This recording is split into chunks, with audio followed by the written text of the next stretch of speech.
All right, today's video, we had a lengthy discussion with Rob Berk, the current Guinness World Record holder for the largest collection of pinball machines. He's also the operator and owner of Pastimes Arcade in Girard, Ohio, and he's also the founder of the Pinball Expo, which is celebrating its 40th anniversary this year in Chicago. So we'll be talking a lot about Pinball Expo in this video. I've got timestamps below for various questions and topics that we go over. So grab your popcorn, get comfortable, and check out this interview.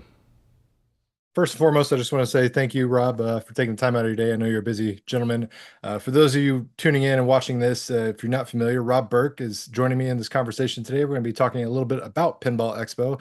If you're not familiar, Rob has been running the Pinball Expo for now 40 years, which is an impressive feat. I'll let you take it away and introduce yourself further to the community and tell me a little bit about, this baby of yours, Pinball Expo. Pinball is a passion. Let's face it, whether it be me or anyone else that do these shows, you really need a passion to put the hours into it to make it fun.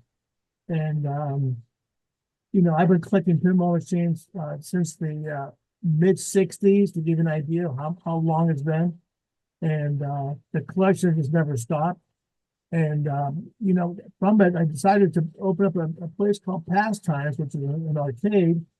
And I put a lot of the games in my collection in Pastimes. And we have over 600 games between pinballs and video games. So for anyone that's into pinball, I mean, this is a dream come true just to walk in there and just play till you lose your mind. Pastimes Arcade is not just your run-of-the-mill barcade or anything like that, is it? It is I would almost describe it as a museum that you could actually go in there and play and truly appreciate a wonderful assortment of games.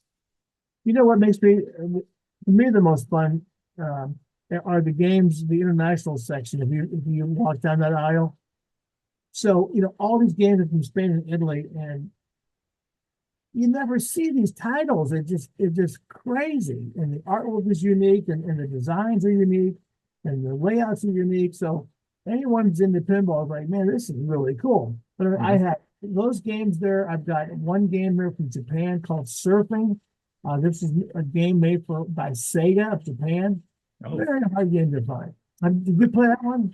No, I wasn't aware that it existed. I knew of. You gotta come back now. We're just outside of Youngstown, and $20 you play till you drop. So it's really a good value. And, oh, absolutely. And you said you've got hundreds of machines available to play, right? Well, 600 to be exact. But we also have about 20 gun games. So anyone that grew up during that era, like I did, where we played the gun games, it's the variety there is pretty insane. And of course, we got the Hercules, the world's largest pinball. But and we have a lot of games from the 30s. So that's kind of how pinball started. And it's pre-flipper, and just to see these games is really a step back in time. So going back to your collecting days, so you said you've been collecting since the 60s. Obviously, you're very passionate about pinball. Came to, putting together Pinball Expo. What is it about pinball that keeps you passionate all these years, enough so to even, run Pinball Expo for 40 years? Yeah. Well, first of all, you got to be a little goofy, I guess, because it's a passion that got out of control.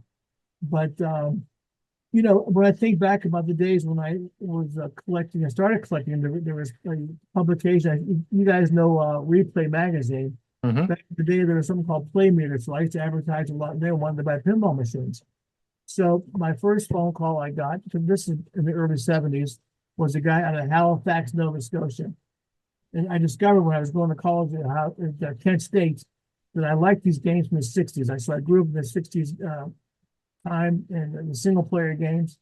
So this guy from Halifax reaches out to me because he responded to my ad. And he said, yeah, I got a lot of games, like 200. I says, 200, so I'll be down tomorrow. Well, we went back and forth. I flew down to see him. It was the winter time. So he takes me to his warehouse there, opens it up, and it was like Wonderland. I mean, I was in heaven. The gates have opened, just that angelic sound. Oh, yeah, the gates of heaven opened up.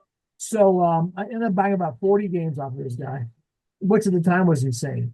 Oh, absolutely. 40 of anything, let alone pinball machines. Again, this is back in the early 70s. But, the games were like $100 each. So, the price seemed okay. Even back then, it seemed like a fair deal. And as I look back before that, another guy had reached out to me from Waupaca, Wisconsin. General Amusement, and he had a route. He says, "Come on down. You know, I have a lot of games for 60. I'll sum to you $100 each." But he says, "We're going to go from route to route. I'm going to take them right off the route." A lot of places out there in Wisconsin were campgrounds, and that's where they had a lot of these pinballs. So I ended up buying about 15 games from him, which at the time was a big deal. So I bought his 15. Fast forward a year or two later, I bought the 40 out there in Halifax, Nova Scotia. And then I get a phone call from Mark Feldman, a guy out of Omaha, Nebraska. "Hey, I got a warehouse full of games." "Here, go warehouse. I'm excited." "Yeah." Piqued your interest immediately. Yeah. "Yeah." "How many you got?" 400, 400. Oh my gosh. "I'll be down." So I flew to Omaha, and this warehouse had these huge wooden beams that held it up. It must have been a turn of the century warehouse. And I walked through there and said, "Man, this is great." I said, "How much are they?" $300 each. I said, "300, that's really high. Why?" So he said, "Let me ask you a question." I said, "You've been advertising for a while. How many places do you find they got 400 games?" "Well, you got me there." He said, Yeah. "Well, you want them, you got to pay for them." Well, I bought 40 again, and some of them begrudgingly because I didn't really want to spend that kind of crazy money for them. But that kept the passion going. So then, I start reading up on Michael Comer and Roger Sharp, start writing these books on pinball, and start reading up and start reading about the designers and the artists. So we had a local pinball club, a pinball collectors club, that met in Akron, Ohio. We met once a month. So 1 month it might be my house, 1 month your house, Doug, another guy, this guy. And we just shared our interest in the hobby. And occasionally we would hit a game room. And one night we were having a get together. We met like once a month. And I said, "Wouldn't it be cool to have a national pinball collectors convention?" And a couple of guys, "That's all right." And I think the reason why I wanted to do it, I wanted to honor and recognize my heroes who were the guys that designed the games. Mm-hmm. Because, The unsung heroes of the pinball world. Absolutely. yeah, you got the big shots who are smoking their cigars and drinking their booze, their bourbon out there in the valley. And then you got the guys that work 9 to 5 or whatever it is that design the games. Well, they're my heroes because I love how they design the games, do the layouts. So I start reading about these guys. And I start reading about Steve Kordek and Norm Clark and Wayne Nines and Harvey Ice. So I thought to myself, it's about time we recognize these guys. So I reached out to Don Murphy, who at the time owned Electrical Windings, and he was friends with Alvin Gottlieb. So I thought to myself, the only way this event is going to be successful is if I have a headliner as the speaker at the banquet. So I called Alvin Gottlieb up, never talked to the guy in my life. I said, "Alvin, Rob Berk, a pinball fanatic. I'd like to meet you. I'll be in Chicago next week. Can you give a few minutes?" He said, "Sure, come to my house." Well, I envisioned Alvin Gottlieb in a big mansion, with the marble lions reaching out on both Oh sides. yeah, just that imposing, mansion-esque. Absolutely. Yeah, I said, "This guy is big time." So I go there. It's a simple home. He answers the phone wearing a t-shirt, well, not t-shirt, a nice shirt and blue jeans. And I'm Just just down to earth guy. to be wearing a tuxedo. I don't know what he's going to wear. So he invites me in, and I give him my vision of what I want to do. And I said, "Mr. Gottlieb," I said, "this show wouldn't be a success without you." He says, "You know what? You have so much passion. Count me in." So that was the start of me putting together the Pinball Expo show. And the first year was 85, and we did it in Rosemont, Illinois. And it was a success. About 100 people showed up. And I fulfilled my dream of honoring these guys. And I said, "That's it. One and done." So about 6 months later, I started getting phone calls saying, "Hey, when's your next Pinball Expo?" I said, "Well, there is no more. We're done." "Oh, no, this is too much fun." And this is before internet. So it's Yeah. all on my phone. So, all right, I'll do one more. So we honored Steve Kordek with that one. And it went over well. So let's do one more. Well, this year is number 40. So, there's a lot of It's pinball. just snowballing. Yeah. It's crazy. There's a lot of pinball shows out there, guys, but how many had the same promoter from day one that's still around? Oh, absolutely. So, And another impressive thing that I'm intrigued by is, you're not based out of Chicago where the Pinball Expo is, Exactly. essentially you're doing this truly out of passion because this is away from home for you. So that's Absolutely. I live in another, Ohio. yeah, that's another, level of dedication because you're trying to plan so many moving parts from Yeah. afar and, bring it all together and do it year after year. I mean, that is impressive alone. It's kind of fun because the first guy I really met was Steve Kordek. Again, I read about him in Roger Sharp's book. So I'm in Chicago with my parents. I was probably about 16 or 17 at the time.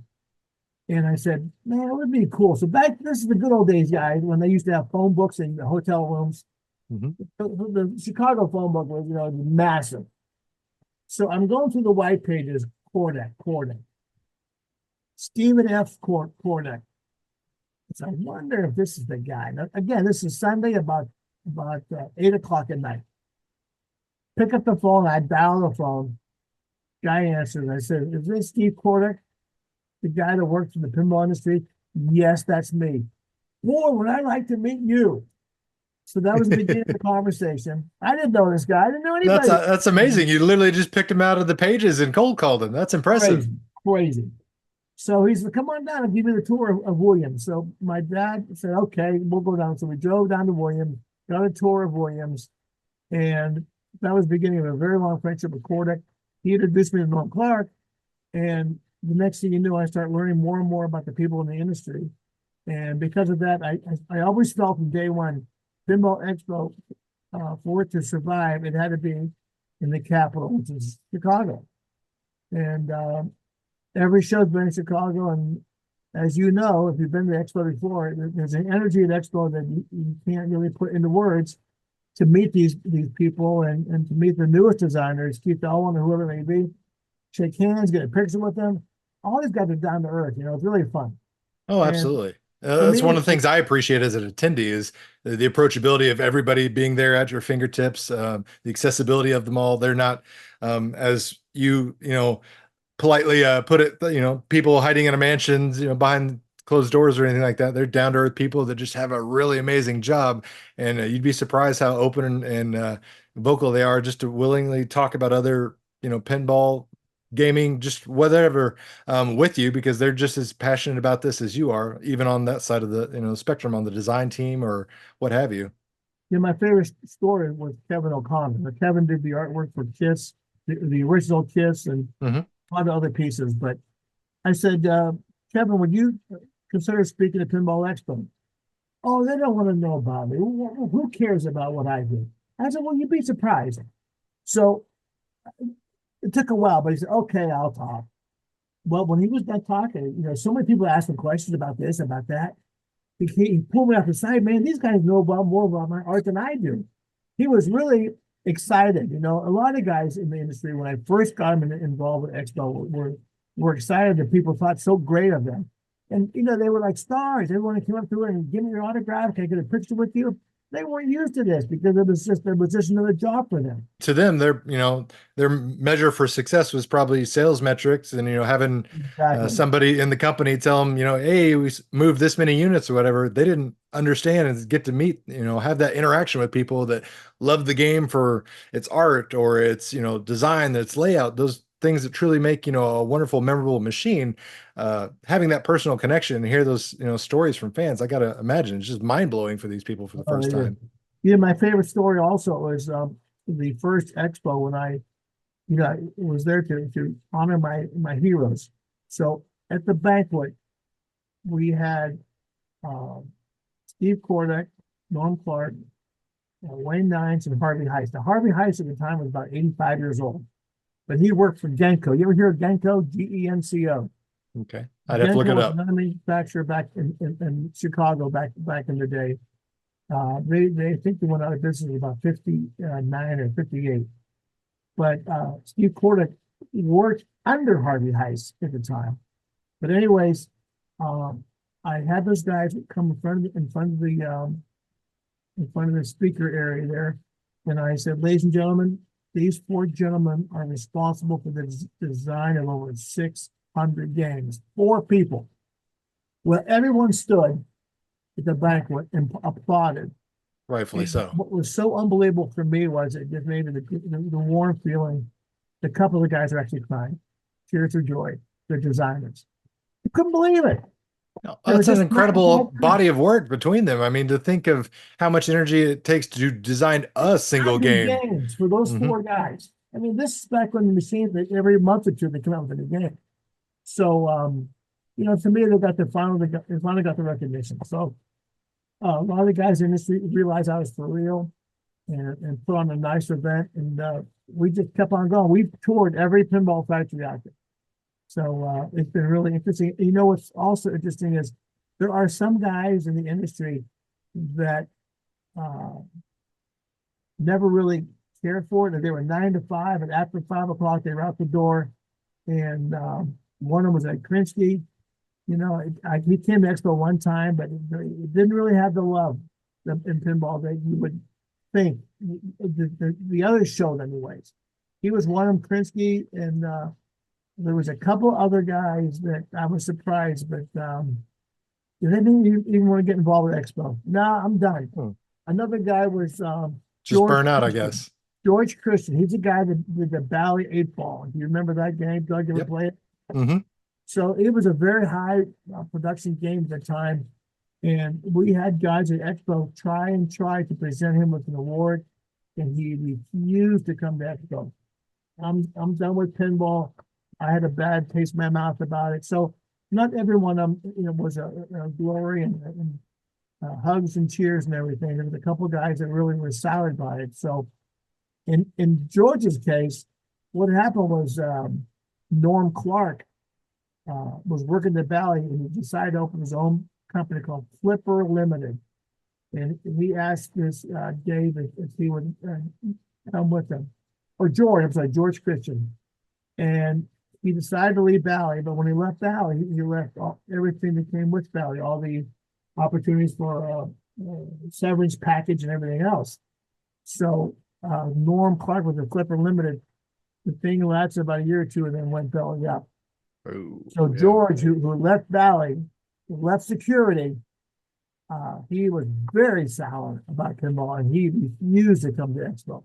So, I mean, those are the rare cases. Most people really like it, and were more than willing to share their love with people like myself and yourself that appreciate the work they did. So tell me, in your eyes, and I'm sure this answer has changed over the years, what makes a successful pinball expo for you? Is it attendance numbers? Is it sales metrics of some kind? Or is it just, you being able to checklist certain, people, like you mentioned early on, your heroes of pinball, being able to have them in front and center of pinball fans?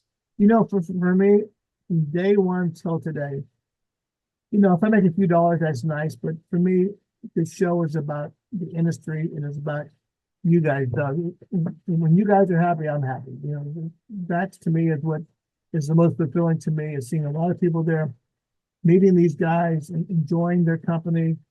And it's just the camaraderie of positive people that love the industry and just get off seeing other fellow collectors and players. Every year I push more and more for the international guys to come. And this year at Expo, we're going to have well over 100 international attendees, which to me is Wow. insane. Oh, absolutely. I mean, that's dedication right there, to fly over the ocean to come and, Crazy. yeah. Germany, England, Australia, um, France. There's other, but I think about 10 different countries are coming to Expo this year. Spain, Brazil. Yeah. That's crazy. And those are great people to converse with, because you get a whole nother perspective of pinball from their different, sides of the world, and see how it's, received over there. Games they grew up loving, could be completely different. Games you've never heard of, games you've never experienced. So it's nice to be able to intermingle with pinball fans literally worldwide. You know what happens is you meet people from all over the world, and the next thing you know, you say, "Hey, how about joining me for lunch?" And the next thing you know, you got a great bite. And this is, it's like a family reunion. You meet people, then year for year, say, "Hey, you gonna come back next year? It'd be great to see you again."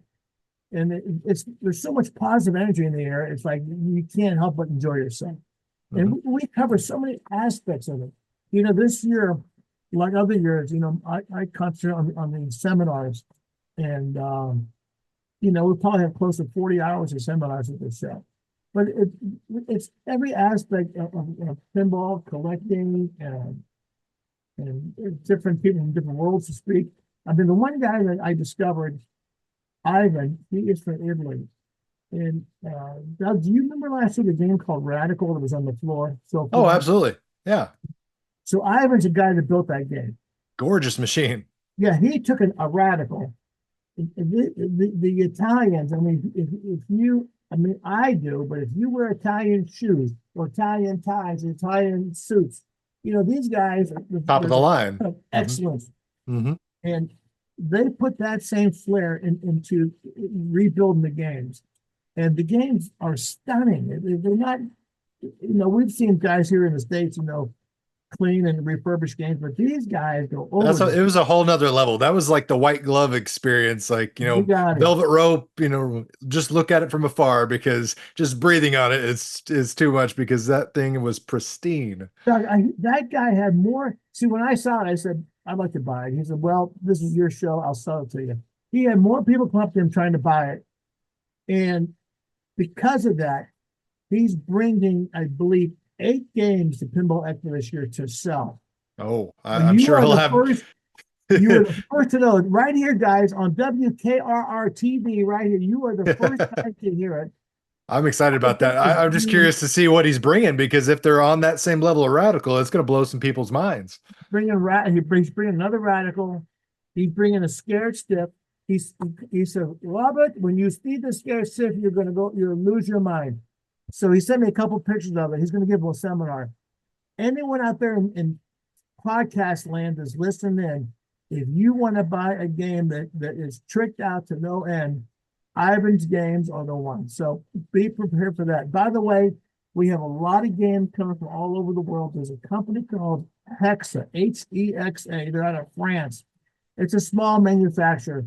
They're bringing their game to the show. There is a game made in Australia called by a company by the name of Hankin. This is years ago. And they made a game called The Empire Strikes Back. Yeah, Star Wars game. Yeah. Yeah, very good. Mm-hmm. So I'm impressed by you, young man, young Skywalker he is. So Hankin produced, I found out, and I never knew this, 5 titles. I never knew it. We all knew about Empire. Star Wars, yeah. Easy to market Star Wars, yeah. That's all we knew. Star Wars. They have another one called Jaws and 3 other titles. Well, I hooked up with a guy in Australia. He is bringing all 5 titles to Expo. Get ready. You are the first to hear it. Wow. Podcast right here with this guy dressed up in red, wearing his hat upside down. You are the first to know. I'm sure that's probably literally the first time all of those machines from Hanka have been in a machine since the factory. Yeah. I'm crazy, and I have all these titles. I've never heard of half these titles. I never knew Hankin made more than 1 title. So this guy is coming to Expo, is going to speak at Expo about Hankin. No one really knows anything about Hankin, but they have their own industry in Australia, which is in the middle of nowhere. And they created 5 different titles. I can't believe I'm even talking about it. But they're going to be there at Expo. And those of you that are sitting there and saying, I wonder if I should go. What you got to do is kick the wife out of the house and let me listen to this podcast. When she comes back in and says, what's up? I said, darling, you remember that dress you wanted? I'm going to buy it for you right now. But honey, it's $150. I'm going to buy you a present. But I also, in return, I want you to let me go to Chicago and leave me alone. Or she can come with, because it is a family-friendly environment. It is. But they're coming. So meanwhile, another guy, Marshall Dickinson, is coming in from Florida. He has a pinball called Little House of Pinball. But he is bringing. He introduced me to a guy from Brazil. So the guy from Brazil, there was a manufacturer there by the name of Taito. They created several games themselves in that country under the Taito label, and several of those games will also be at Expo. You are hearing it for the first time right now on this podcast. Can you believe this guy is getting everything? I should stop literally right now. I can't tell you you're everything. There'll be no surprises left. true, but you're literally bringing gems from worldwide to this event. So like this, if Exactly. you're a pinball nerd or a fan or aficionado, whatever you classify yourself, if you want to play something or see something that is truly not going to be available anywhere else in the world, this is the place to be, it sounds like. The 40th, the amount of excitement and energy from the 40th is about unlike any other. We book a certain number of rooms at the Renaissance Hotel, and Already sold out, right? yeah, for the first time in the history of the show, it was sold out the first 3 months. So there's still several other hotels you can find on the website, but I mean, there's just so much happening. If you go to the website, we're doing something else new this year. We're coming out with the Adventures of Flippy. So you know who Hey, I do know who Flippy. So yeah, Flippy over there for people in yeah. TV land. This right here is Flippy. He's got a whole family, I think, right? Or Yeah, so I created siblings. that little figure. I don't know how I come up with these crazy ideas, but Flippy is our little buddy, and then his sister Flipette is there, and their kid brother Chip. Well, this year, two new members of the family are coming. Oh, Aunt nice. Tilt and and Uncle Poppy Bumper. Oh, well played, well played. I like that. I like those names. Oh, you will get a chance to see them at this year. You are the first to hear about it right here today, guys. Thank you. So, I'm glad to hear it. But my kid will love it because, like I said, I bought that for my kid and he loves it. So to buy a couple more for him, he'll get a kick out of that for sure. there's a lot more to surprise. I don't want to tell you everything with the cat in the bag, but there's so much happening. It's almost like anyone thinking coming for a day, you got to come for the whole time because there's just so much happening. Starting off with the meeting at Interium. Interium is like a Dave and Buster's. Oh, it's So massive. yeah, Multiple levels, story, building. so everyone who's a full pledged has a full package, registration package, gets the opportunity to go to Imperium. So there'll be food there, drinks there, and then they give you a $25 gift card, which you can use for the machines there on the premises. But there's pinballs there and redemption games, and it's a little bit everything, but it's a chance to really mingle with your friends, and you'll meet friends or people you'll be with for the whole week. So that's going on. There's so much more, it's I won't tell you everything, but I got to keep a few surprises, but you'll leave shaking your head like, man, this is another world because we try to make it so great the experience for everybody that they can't. There's no way they can leave it unhappy. And we're touring this year, Stern and Jersey Jack and American and Chicago Gaming. We've never toured 4 factories in one show. Never. It's always been one a year. So it's just going to be remarkable, guys. Plus, we have the autograph section. So for those that ever want to meet some of these designers, just a chance to go up to them and meet them and shake their hand. Say, I love you, man. You do great work. And I get a picture with you. It's a unique opportunity. So how would you describe Pinball Expo to somebody that has no idea about it whatsoever? Would you consider it more of a trade event, a fan convention, a little bit of both? That's a good question. I will say this, every year the vendor hall gets larger. This year will be 100,000 square feet. Oh, wow. Last year it was 60. I keep growing larger because there's so much to share with everybody. But to answer your question, it's the everything for everyone show. So if you're there as a fan, there's that. If you're there as a pinball player, there's a tournament going on. If you're there as an enthusiast and just want to play pinball, there's that. If you're there that just because you love the hobby, there's right now we're at 75 vendors selling everything from A to Z. The latest pinball manufacturers will be there, parts suppliers will be there, guys like Planetary Pinball will be there. And something new we're doing this year is my son is really big into the retro handheld video games, the Nintendo and so forth. So we're incorporating the video game summit. They do a show in Chicago, and they're joining forces with Expo. So several will be those guys selling the Ataris and Nintendo. Oh, so you're essentially like combining another convention with your own. So you're literally bursting at the seams. No wonder you've almost doubled your floor space. You've got multiple things in one building. I mean, there's so much to do there. There's no way you can leave unhappy. The unhappiness would be, why are you crying, sir? I don't want to leave. I couldn't do it all. I couldn't see everything. There's too much going on. I only stayed 2 days. I should have stayed 4. Um, yeah, anyone that's thinking about coming and only staying for a day or two, like I said, they need to talk to their boss and say, boss, man, I need 2 more days. I'm sorry. I got to do it. I'll make you a turkey for Thanksgiving. You let me go 2 more days. Yeah. And, you won't be sorry for it. And like you mentioned, it's becoming more and more family friendly. We have a guy there that's a Tanner Walters, I believe is his name, but he's out of Minnesota, but he's going to do a whole section for kids, building a pinball machine for kids. It's a low scale. Oh, that's awesome. Yeah. Thing, but he'll have something like that going on.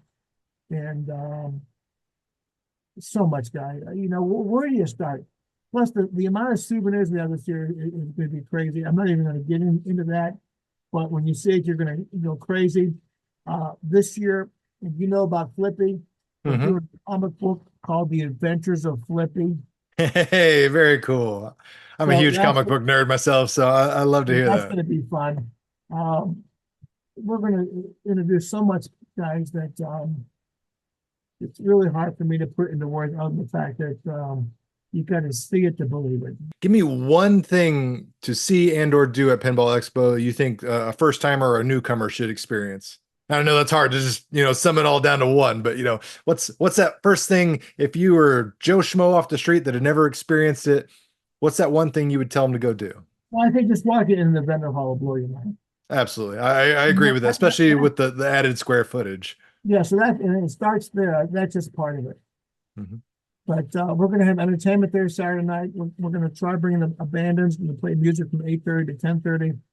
And we've never done it before, but it's just to cap off the whole week of insanity and just make it a good time for everybody. Oh, absolutely. It's a big party. It's a big celebration of both pinball and, like you said, it's almost kind of like a family reunion type of thing for these pinball, pinheads to get together and see each other and, say, hey, I haven't seen you since last year. What's good? How's the family? How's the wife? Just to catch up and, experience the joy and love of pinball. Have you seen the movie yet? The Roger Sharp movie? Yes, it's phenomenal. So Roger Sharp will be there. And for those that come Tuesday, Roger and his wife will be there for the showing of The Man Who Saved Pinball. And he'll be there for questions and answers afterwards. But that includes his wife. His wife rarely comes to Pinball Expo, but she agreed to come this year for the 40th to answer questions about how they met. And if you've seen the movie, you can really appreciate. Yeah, she's an integral part of that storyline for sure. Absolutely. Mm-hmm. Well, you talked about some of the highs and lows of pinball through the years, and I'm sure Pinball Expos kind of went hand in hand with it. Was there any time during Pinball Expo's lifespan that you were worried that maybe this was it, whether it be you're wearing down or you thought the industry maybe couldn't sustain it? Because at one time we were down to just Stern as the lone man manufacturing pinball machines. What year was that when we were down to one? What year was that? Do you remember? Around 99, 2000. So that was the year that it was scary. And what was unbelievable to me, 2 years, because 99 is when Williams came out with that, the Pinball 2000, and then shortly after it went down and they closed doors like the day after Expo. It was a couple of years after that when things are looking really bleak in the industry. And Gary Stern will be my all-time hero, but Gary Stern said, I won't let you down in your Expo attendees down. We will still have a tour of Stern. And at the time, they were down to one production line. And at the time, there wasn't a whole lot of excitement going on there. I mean, they were going through the motions and putting games together. But they were just trying to keep the lights on, yeah. Yeah, not near the energy and capacity they are today. So, I'll never forget the fact that he did that for me. And frankly, even when Williams, think about this. Are you sitting back? I can't tell if you're sitting or not. Yeah, I'm sitting down. Think about this. Here I am, a promoter Pinball Expo, 1999, and Stern has a talk at the last day of the show about Pinball 2000, and then George Gomez has a talk, and he more or less alluded to the fact that things are looking pretty bleak. And that was Saturday. Monday morning, Williams shut the Yeah. door. For me, how do you thank someone? They could have pulled that plug a week before Expo, but they waited till the show to do it. So, I can do nothing but thank these guys from the bottom of my heart for, thinking enough to show in the pinball community to hang in there and wait till after the show before they pull the plug. So it was some tough times back then, but I know Steve Kordek would always say that the industry is like this. It goes ups and down, ups and down. Peaks and valleys. And thankfully right now we're peaking. The home market has grown tremendously. It used to be just retail operators. Now it's more of a 60-40, 50-50 split, depending on who you ask, with Yep. home collectors and things like that. So the industry is definitely changing. Yep. It's been a fun run, and it's been fun to meet all you guys. And I've said so much stuff today. I can't believe I blurted it out, buddy. Well, 40 is a massive milestone. So again, pat yourself on the back for achieving that. I got to Mhm. ask, like, how, and because I'm sure this is a daunting thing in itself, but at what point are you planning, next year's? Like, is it the day after, last year's expo that you start putting meetings together to plan this year's, or do you give yourself a 3 month just breather vacation? Like, what goes into putting together each year's Pinball Expo? That's a great question. Last year, knowing the 40 was around the corner, I started that same day. I started actually at Expo last year, getting names of people that might want to speak and getting that started. But I knew it would be massive. And just the whole idea of even doing 4 tours is massive and doing that. So as far as next year, just like I've always done, I start seeking people out to, hey, you want to come next year? But I'm constantly looking through Facebook or some of the forums to see some of the new guys out there, the new interesting guys in the hobby that offer either a mod or whatever, try to get them involved in Expo. It's a great place to showcase your products and get introduced to the world. Absolutely. And like you mentioned previously, worldwide attendance, worldwide product showcase. I mean, you name it, Pinball Expo is the place to be for pinball fans, vendors alike. I mean, if you want to sell something pinball related, that's the place to be. Yeah. Mhm. And another thing I want to touch on, because people that may not be aware of, you are also a celebrity in the pinball collecting world, because you are the Guinness World Record holder for the largest collection of single individual pinball units. Yeah, Uh, crazy. So, yeah. because of my collection, I thought to myself, what should I do with all these games? So there was a grocery store in our hometown I would drive by constantly, and the sign was up for at least 2 years for sale. So one time I looked at that building, I said, I wonder what if I could buy that building, put all my games in there, set them up, and get the key, and maybe once a week go in there and play a couple games. Because they were just sitting these games. So my wife said, "You're crazy. If you're going to do something, let the world play it." So we opened up Pastimes about a year ago, and this past month, uh, the press came down and they recognized Pastimes for being open for 1 year and what they had brought to the community. So just when the press is getting ready to leave, my daughter says, "Hold tight." So I don't know what's going on, and she hands me this box. So I open it up, and here it's a certificate from the Guinness people, recognizing me as the largest single collector of pinball machines. And well, I was just cloud nine. That was wonderful. And it's not so much total games; it's individual titles. Yeah, which is even more impressive because I think when I read that press release, it was over 1,000, and I was unaware that there was No, 1,000 a individual thousand titles in forty. existence. And what's crazy is when I got that certificate, I was already up to 1,060. Oh, so But you've already yeah, you've already beat your own record. That's impressive. but it's just there's people in every hobby that really goes overboard. Guys that collect cars and so forth. There's always those guys out there that stand out in the crowd, so to speak. But I knew I had a big collection, but didn't know it was that big. So my daughter said she worked on it for 2 years to pull this thing off. So that was exciting for me. But That's amazing that she kept that from you for 2 years so well, because crazy. I'm sure like the amount of work just to, verify all these games and, get the Exactly. proper, pedigree to Guinness people. Like I know that was a task in itself for her to pull that off, behind closed doors and without you knowing. Props to her. Yeah, kudos is exactly right. But that pastime takes a big staff. We got about 8 guys that are working now. Just we're open Thursday through Sunday, but Monday, Tuesday, Wednesday, they're sitting there picking games 8 hours a day. The That's EMs, the ball stakes, there's always something. As a matter of fact, I'm looking for a EM mechanic. If anyone out there in TV land is looking to do some work or even come down for a month or two just to fix EM games. all Uh, right. There that's you have it, that's folks. If you know your stuff about pinball and if you're in the Girard, Ohio location, I assume that's where you're looking for a in mechanic. fact, I've got a lot of the gun games.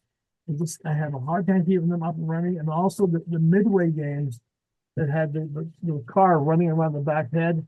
I have a hard time keeping those games running. So anyone interested, get a hold of me. Should I give a phone number here or not?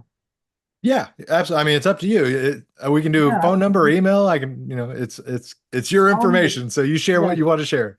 call me at 330-716-3139. And for those shy guys, you can email me at brkpinball@gmail.com. One viewer question was, what is your desert island pin? So what is that one machine? If you're stranded Yeah, on desert island, you can only play, I one would say game. Theater of Magic or Medieval Madness. Okay, great choices. Yeah, the classic 90s ballys, kind of my sweet spot as well. So I love that Yep. you picked those. What's on the flip side? What's the most hated pinball machine or the one you'd never want to touch again? Is there Well, one? yeah. And I'm going to say it by a manufacturer. Bally games made in the 60s. Okay. What is it about them that just, These are irks Ted you? Zell games. The layouts were unique. The ball drained a lot. And um, it's crazy because during COVID, my collection had reached pretty much a peak, and I had nothing to do. So I said to myself, I'm gonna start collecting Bally games because no one collected Bally games because they were so boring to play. So I started collecting them. I got a whole row of those Bally games down in Pastimes. So I'm getting the feeling that you're a bit of a completionist when it comes to collecting. Like you got to You have hit them the all if you nail got one on of the them. head, young Skywalker. You're exactly right. You're Mhm. exactly. So what is your favorite pinball feature or moment from a game? Is there, I a would say mech that does Annabelle. something? What is it? I'm from Ohio, but Annabelle games. But this is EM Annabelle, not today's Annabelle feature, but Mhm. the games from the 60s Annabelle. Okay. So is there a dream theme that has been made or something you wish could be remade as far as pinball games out Well, there? Stuff. for years, my dream was to have a game called Ultraman, but Spooky did that. What did you think of that one? Did it live Um, up to your hopes? it sort of did. What didn't live up to it was the artwork because they had the main characters on TV, but whoever the artist was, it wasn't. They didn't Wasn't quite. somebody that was familiar with the IP or a I don't fan? know, but I mean, there's certain people on TV, and you see them on the drawings on the pinball. It's like, I guess you could say it's him, but not really. Yeah, just not quite. Yeah. So obviously you've got this massive collection. You've probably picked up every single must-have title that you wanted to. Is there a Grail title that somehow you let slip through your fingers, or is there that one that got away that just you've never been able to track down? I'm looking for that Capcom game, Magic, Pinball Magic, is that what it's called? The Capcom game. And that's one game that's eluded me. Not too many. I was about to say, I imagine you've probably checked off most of those boxes, Mm, but I figure there might be one rare, obscure title out there that's still slipping through your grasp. yep. So I had another viewer question. They want to know what is your most expensive and or rarest, hardest to obtain pinball machine that were able to Okay, acquire. ready? Ready? Yeah. Drum roll. Brrrr. I would say Big Bang Bar. Oh, that's understandable. Capcom. Less than 200 made or something like that. Yeah. So Gene Cunningham, more power to the guy, but he had this vision of building 200 of those titles, and I got one, the gold edition. But it's really a very fun game from Rob Morrison. one of the only games he designed a full complete game. And for one and done, he did a fantastic job of designing that game. Really fun game. Obviously, you've got the Pastime Arcade with your collection. You're bringing a lot of your collection to Pinball Expo. What are some of your favorite titles that I know you've got at your house that you're playing?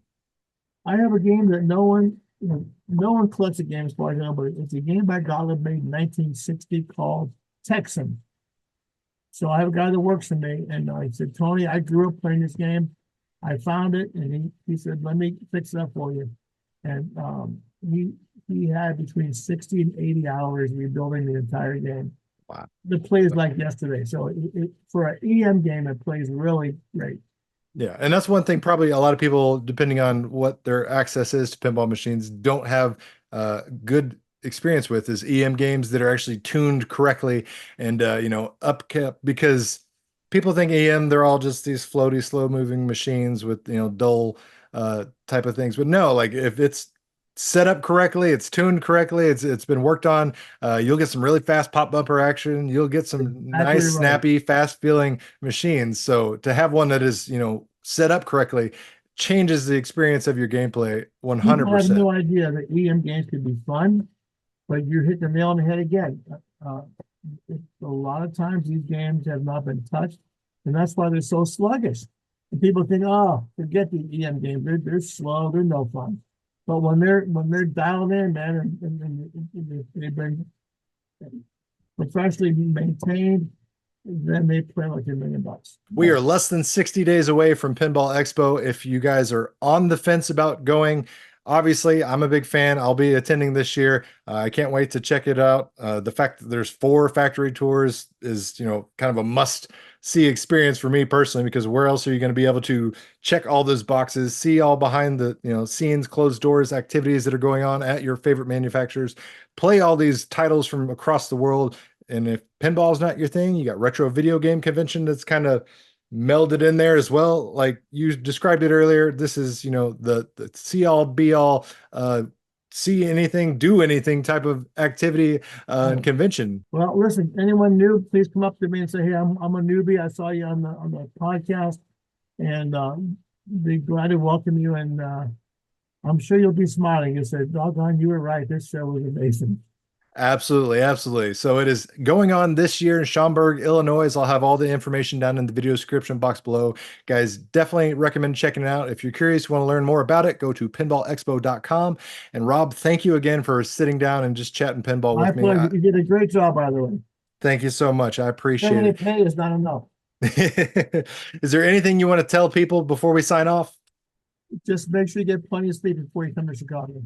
Yeah, absolutely. And wear comfortable shoes and nice insoles, because you will be on your feet jamming on all those machines, because you will truly be mind blown with what is available at your fingertips to experience. That'd be great. Yeah. Thanks, guys. Appreciate having me. Thank you so much, Rob. I appreciate it.